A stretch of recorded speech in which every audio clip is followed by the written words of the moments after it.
রোজার মাসে কি খাবো, কি মুখে মজা লাগবে, এটা আগে থেকে কিচ্ছুই বলা যায় না। মনে হয় যে কিছু দিয়েই ভালো লাগবে না, এরকম একটা অবস্থা আমার মনে হয়। তো আপনাদের আপু ভাইয়ারা কেমন মনে হয় আমাকে কমেন্টে জানাবেন। তো আসসালামু আলাইকুম ভিউয়ার্স, কেমন আছেন? আশা করি অনেক বেশি ভালো আছেন। আলহামদুলিল্লাহ আমরাও ভালো আছি। আজকে আমি রান্না করব কচি কচি ডাঁটা দিয়ে কাতলা মাছের ঝোল। এত বেশি ঝোলও না, বেশি শুকনাও না, ভোনাও না, এরকম একটা রান্না করব। এই প্যানের মধ্যে আমি কাতলা মাছগুলো ভেজে উঠিয়ে নিয়েছি, আর অল্প পরিমাণে তেল মশলা দিয়ে এই তরকারিটা রান্না করব। কি যে মজা হয়েছিল! এইখানে তো পেঁয়াজ ভেজে নিয়ে তারপর একটু পানি দিয়ে দিলাম, তারপর দিয়ে দিলাম লবণ, এখন দিয়ে দিয়েছি হলুদ গুঁড়া, মরিচ গুঁড়া। এই তো মশলাটা কষিয়ে নিয়ে ডাঁটাগুলো দিয়ে দিব।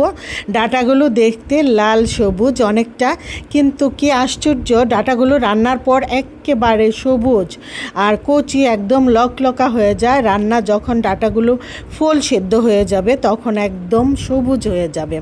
আর এই চুলায় রান্না করব, আমি চিকেন রান্না করব। তো বাচ্চারা তো বাচ্চাদের কথা ভিন্ন, ওরাও মাশাল্লাহ আমার দুই ছেলে রোজা রাখে, প্রত্যেকটা রোজা ওরা তো প্রতি বছরই, মানে অনেক আগে থেকেই 30টা রোজা আলহামদুলিল্লাহ ওরা রাখে।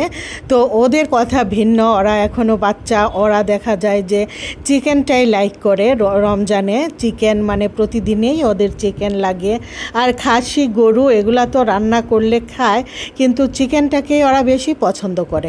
এখন এই চুলায় আমি চিকেন রান্না করে নিচ্ছি। লিলি চিকেনটা একটু নাড়াচাড়া দিচ্ছে, এই চুলাটা দেখছে, আর আমি ওই চুলায় ডাঁটা বসিয়ে দিয়েছি। ডাঁটার তরকারিতে কিন্তু একদম হালকা তেল দিয়েছি আমি। এই যে বললাম না যে কি দিয়ে কি খেলে যে ভালো লাগবে, মানে বুঝতে পারি না রমজান মাসে। তো হালকা তেল মশলা দিয়ে ডাঁটাটা সুন্দর করে কষিয়ে নিচ্ছি। সুন্দর কষানো হয়ে গেলে কিন্তু আমি ঝোলের পানি দিব। এদিকে কিন্তু লিলি চিকেনটাকেও সুন্দর করে কষায় নিতেছে। তো দুইটাতেই ঝোলের পানি দিয়ে দিব। ঝোলের পানি দিয়ে ঢেকে রান্না করে নেব। ডাঁটা কিন্তু এখনও সেদ্ধ হয়নি, সেদ্ধ হতে এখনও অনেকটা দেরি। মাত্র কষায় নিয়ে ঝোলের পানি দিয়েছি, তার মধ্যেই রং পরিবর্তন হওয়া শুরু করছে। একদম লাল ডাঁটাগুলো, মানে লাল সবুজ ডাঁটাগুলো একদম সবুজ হয়ে গেছিল।